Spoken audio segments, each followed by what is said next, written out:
Welcome back to my channel. My name is Tati, and today we're going to talk about all of my reading goals for 2026. I know a lot of content creators this time of year do something like 26 for 2026, and I saw Lottie Smalley do a different version where she did 12 picks for 2026 because 26 books is kind of wild. I only read, I don't know how many I've read, it's between 60 and 70, and so if you start looking at 26 books to read in 2026, that's almost half of the books I read this year. Even 12 picks is like, what is that, a fourth almost, a quarter? What I'm trying to say here is I'm not interested in listing a bunch of books that I want to read next year because I don't think it's feasible, especially for a mood reader like me. We are definitely going to get into next year, and I am going to say like, oh, I want to read a bunch of fantasy this year, and I'll read all romance, or whatever it may be. So with that said, I've put together a little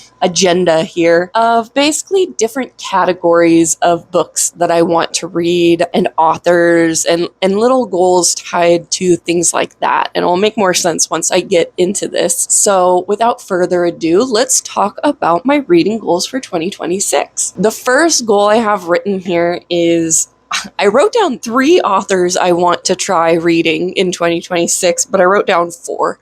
I could not pick. So I set this goal knowing that there is a handful of really popular authors that I haven't read yet that I want to give a try. I want to see if the hype is real. I want to see if one of these authors is my new favorite. So the 4 authors I have written down to try in 2026 are Sally Rooney, Frederick Bachman, Kristen Hanna, and Brandon Sanderson. The first 2, Sally Rooney and Frederick Bachman, I have not tried to read at all ever. Obviously, I've heard all about their books. Sally Rooney has Normal People and Intermezzo, and Frederick Bachman has the Beartown series, and Anxious People, I think, is one of them. My Friends, I forget all of them, but I haven't tried reading any of those books before. I know Sally Rooney is a little bit of a different author in terms of like her punctuation. Doesn't she not use quotation marks, which feels very Cormac McCarthy? I set Kristen Hanna and Brandon Sanderson aside a little bit because I have attempted to read them before and couldn't get into them, but both of them were almost like soft DNFs. So with Brandon Sanderson, I tried reading The Way of Kings, and I actually read quite a bit of it. I read about 40%, and that's a pretty long book, so I read quite a few pages, and I was really struggling with it. And I am not a huge fan of epic fantasy. I have read all of Lord of the Rings, but didn't love it. I have read all of Game of Thrones, and I didn't love it. I like them. Don't come for me. I like both of those series, but I don't love them, is my problem. And it is because they tend to be long-winded and slow, but I know that's a lot of world building, and it's a lot of craftsmanship, and there's a lot of characters, so I respect it. But I have trouble getting into it, and I am a mood reader, so if I'm stuck on a book for a really long time and just not super getting into it, I'm probably going to put it down and try something else. So, like I said, Brandon Sanderson was The Way of Kings, and Kristen Hanna, I think, was The Nightingale? That's a book by her, right? And I know a lot of people love that book, and I want to give both of those authors another chance. With Brandon Sanderson, I've been interested in trying the Mistborn series or one of his standalones, like, what is that one called? Tess of the Emerald Sea. But I also want to give Way of Kings another chance, and I think I could make that work as an immersive read. So audiobook with the physical book, because I can really power through a lot of world building and slow burns by doing immersive reads, because the audio narrator just keeps me going. It's harder for me to put down a book when I'm listening and reading at the same time. So I think Brandon Sanderson deserves a good immersive read try, the good old college try. As for Kristen Hanna, I think I want to try reading a different book. I want to try The Women or The Great Alone. Yeah, I think those are my top 2 that I want to try. I know there's a whole bunch that are much beloved, but I think those are the 2 that are really piquing my interest at this point. So that is the first goal for 2026 are 4 authors I want to try: Sally Rooney, Frederick Bachman, Kristen Hanna, and Brandon Sanderson. Now, caveat there, it's not necessarily my goal to read a book by all 4 of them this year, but they're basically high up there on my agenda. So if I'm not sure what I want to pick up, I might pick up one from these 4 authors. So as many of these authors as I can try this year, great, but I'm not saying I'm going to read all 4 of them. We'll see. Mood reader. The next thing I have here as a goal for 2026 is a list of authors that I want to read more of. So those authors are Blake Crouch, Emily Henry, Suzanne Collins, R.F. Kuang, and Shakespeare. That seems like a very basic list, but let me explain. Blake Crouch, I really want to read the Wayward Pines series. That seems so much up my alley. I am so intrigued with that series, especially because I partially have seen the first movie. I know my boyfriend watched it a long time ago, and I didn't actively watch it with him, so I know I don't remember much. I don't have any spoilers. I remember it was one of those movies where I was gaming and he was watching, and a lot of movies I just like zone out and pay no attention to, but sometimes he watches a movie where I'm like glancing over and I get mildly invested, but like not enough that I remember what happened. So I know the movie intrigued me, and then there is a person in my online book club who really likes Blake Crouch and really likes that series, so that really piqued my interest and I want to read those. I have read Dark Matter. That was a decent book to me. I didn't love it. I know it's gotten really popular the last couple of years. I think it's a great book. I think if you like sci-fi, if you like thrillers, that's a great book to read. And I tried to read Recursion, and I think I need to give that one another shot. That was another soft DNF for me where I just wasn't feeling it. And again, I think an immersive read would be very helpful for that book. All right, Emily Henry. I've almost read all of her books. I think there's 2 I haven't read yet. So that's the main reason she's on this list, is because as soon as I've read most of an author's works, I'm like, I might as well just finish it. So the 2 I haven't read are Happy Place. Is that what that one's called? And the newer one, Great Big Beautiful World. Emily Henry is hit or miss for me. Unpopular opinion, did not like Beach Read. And so when Emily came out with People We Meet on Vacation, I was not looking forward to reading that, but I did it anyways, and it was okay. Didn't love it, didn't hate it. Not like I did with Beach Read. But then the next book I read by Emily Henry was Book Lovers, and that is a 5-star book for me. I love the sister relationship, and the romance was really witty and fun, and I just adore that book. So then I read Funny Story, and that was okay again. So we have a book that I really didn't like, which was Beach Read. We have a book that I adored, which is Book Lovers, and we had a couple middle ground books, which is Funny Story and People We Meet on Vacation. Is that it? And then there's Happy Place and Great Big Beautiful World are the 2 that I want to read, just to see how they fall in the mix. All right, Suzanne Collins, The Hunger Games. Let's talk about that. So of course, I'm a millennial. I read The Hunger Games when they first came out, and I really liked the first book. I didn't really like the second or the third book, especially the third book. I did not like that. And I like the movies. As far as fandoms go, I have to say I was more of a Harry Potter girly and a little bit more Twilight. I don't know, that's hard to stomach now because I feel like now I would like Hunger Games more than Twilight. I just reread Twilight and it was, ooh, cringy. Anyways, I haven't read any of the newer Suzanne Collins stuff. I haven't read the Ballad of Songbirds and Snakes or whatever that's called. I haven't read the Haymitch stuff. And so I have FOMO right now. I have FOMO. I need to read those books and see what the hype is all about. So my plan this year, or one of my goals, is to reread the original Hunger Games trilogy and then catch up on these new releases from Suzanne Collins. R.F. Kuang is next on the list, and I just finished the Poppy War trilogy, and I'm astounded that that was a debut trilogy, especially the first book, which was a really great book. It's like a 4.5 star book for me. The series kind of kept tapering out after the first book. It ended up being like a 4, maybe 3.5 star series. But I want to read everything by R.F. Kuang at this point. I want to read Yellowface. I want to read Babel. I want to read Calabasas. I think that's everything she's published. At least one of them and see if I really like her writing in those as well, and then make the decision, do I keep reading more of Kwong or do I not? And I think I'm probably going to, but I'm excited. Okay, and Shakespeare is on this list because I was an English major. I have my bachelor's degree in English with a specialization in professional writing, and I took a bunch of literature classes. And let's go back even further to high school. I read Romeo and Juliet for school, and I didn't like it. So then in college, I was offered a class on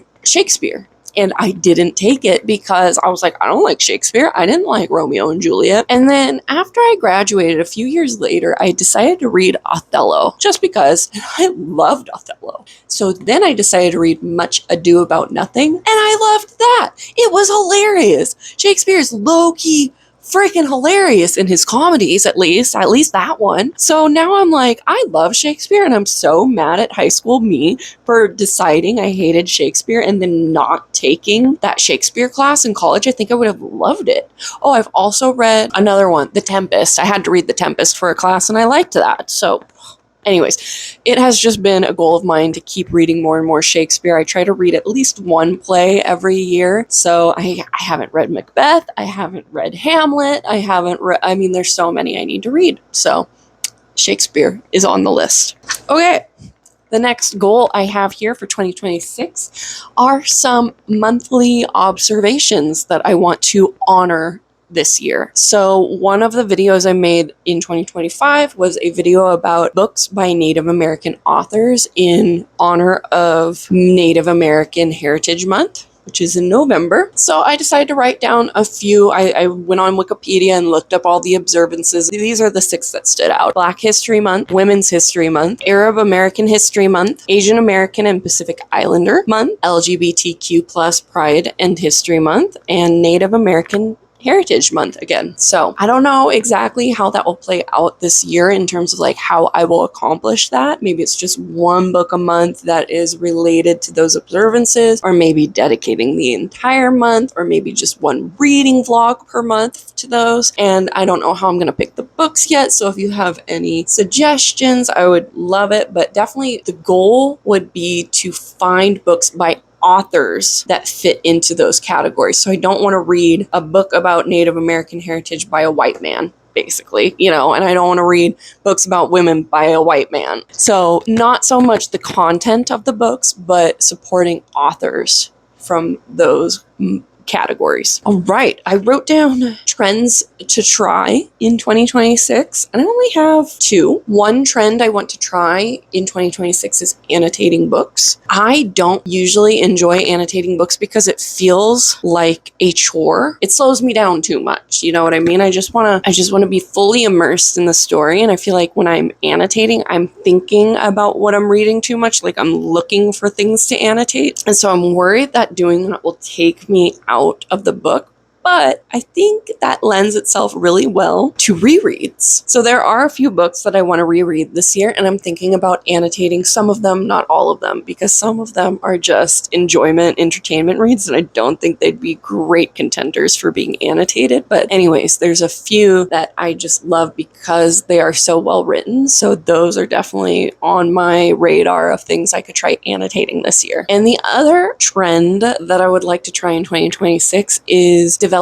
and following a personal curriculum, as in continued learning on different topics. And so I don't know if I'm going to do like a monthly curriculum one month, or if I'm going to do like a seasonal or quarterly curriculum. So for example, what I could do is do a spring curriculum of Shakespeare. And so spend 3 months reading a whole bunch of stuff about Shakespeare, whether it's by Shakespeare or about Shakespeare, and turning what I read into an assignment. So I could do a video essay, or I could write an essay, or I could just have a notebook full of notes on stuff I learned about Shakespeare during that time. So that's just an example. I know a lot of people have done mycology, whatever it is, but just creating a continued learning program for yourself about topics that you are interested in, and not just consuming that material, but really processing it and turning it into some sort of presentation or result that you can look back on and really lock in what you learned. I am running out of time on my camera, so I'm going to have to fly through the rest of these. For 2026, I also wrote down at least 3 books that I would like to reread. One of them is a must reread, and that is Project Hail Mary, because the movie is coming out and I want to reread it again before I see the movie. I have read Project Hail Mary twice already, so that would be the 3rd time I read it, and it's happening. It's happening. It's like one of my top 5 favorite books of all time, and I'm so excited for Ryan Gosling. Top 5 books of all time and like top 5 actors of all time, all in one little package. It better be amazing. Better be amazing. All right, another book I want to reread this year is Chocolat by Joanne Harris, and that is the book that I would like to annotate. And then I didn't get to it this month like I wanted to, but I've been wanting to reread Devolution by Max Brooks, same author who wrote World War Z. And I remember being so hooked and absorbed by that book that I want to have another fun little adventure with it. It is about Sasquatch, just so you know. A Sasquatch massacre, just so you know. All right, and finally, let's, instead of, 12 books for 2026 or 26 books for 2026, let's just say there's 3 books that if I read nothing else next year, I don't necessarily want, but I should read these 3 books. And they are The Vanishing Half by Britt Bennett, I believe, Witch King by Martha Wells, and Left Hand of Darkness by Ursula K.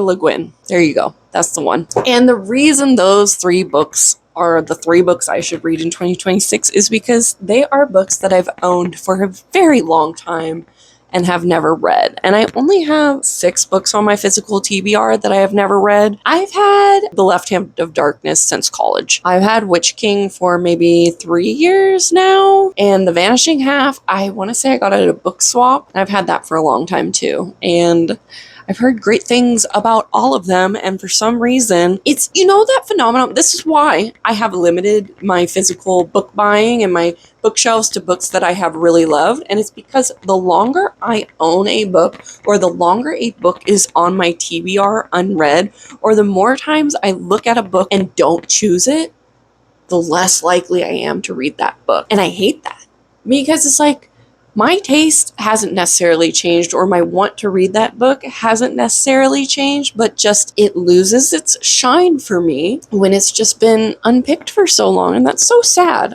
So that is why my bookshelves are reserved for books that I have already read and enjoyed, rather than books that I want to read, because I just know that the longer they're on my shelf, if I don't read them right away, the less and less likely I am to read them as time goes on. That wraps up my video on goals I have for 2026. Let's recap really quickly. I have 4 authors that I want to try reading this year: Sally Rooney, Frederick Bachman, Kristen Hanna, and Brandon Sanderson. I have authors that I want to read more from, which are Blake Crouch, Emily Henry, Suzanne Collins, R.F. Kuang, and Shakespeare. I have some monthly observances that I would like to honor: Black History Month, Women's History Month, Arab American History Month, Asian American and Pacific Islander Month, LGBTQ+ Pride and History Month, and Native American Heritage Month. Trends that I want to try are annotating and setting a personal curriculum for myself for continued learning. Books that I would like to reread are Project Hail Mary, Chocolat, and Devolution. And books that I want to read are The Vanishing Half, Witch King, and The Left Hand of Darkness. If you all like this idea of setting categorical goals for your 2026 reading goals, let me know. Let me know what you would set set for your goals. And let me know if you think 26 books for 2026 is outrageous as I think it is. Even 12 picks for 2026 is, I like that better, but it is still just too much